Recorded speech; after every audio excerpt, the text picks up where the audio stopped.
ایک آدمی نے عالمہ عورت سے شادی کر لی۔ شادی کے بعد اس لڑکی نے کہا کہ میں عالمہ ہوں اور ہم شریعت کے مطابق زندگی بسر کریں گے۔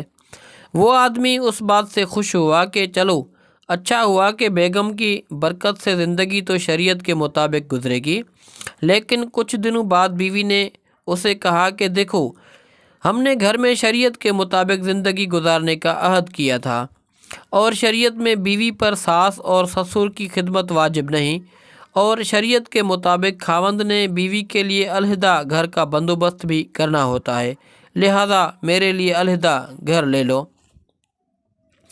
وہ آدمی بڑا پریشان ہوا کہ علیحدہ گھر لینا تو مسئلہ نہیں، لیکن میرے بوڑھے والدین کا کیا بنے گا؟ اس پریشانی میں وہ ایک مفتی صاحب کے پاس گیا اور اپنا مسئلہ ان کے سامنے پیش کیا۔ مفتی نے کہا کہ بھائی بات تو وہ ٹھیک کرتی ہے۔ آدمی نے مفتی صاحب سے کہا کہ میں آپ کے پاس مسئلے کے حل کے لیے آیا ہوں، فتویٰ لینے نہیں۔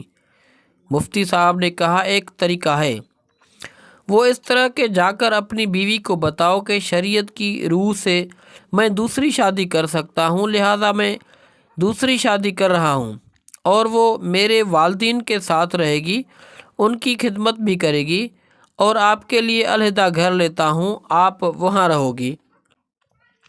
بیوی اس کے جواب سے سٹ پٹ آ گئی اور بولی دفع کرو دوسری شادی کو، میں ادھر ہی رہوں گی، آپ کے والدین میرے بھی والدین ہیں اور ان کی خدمت اکرام مسلم بھی ہے۔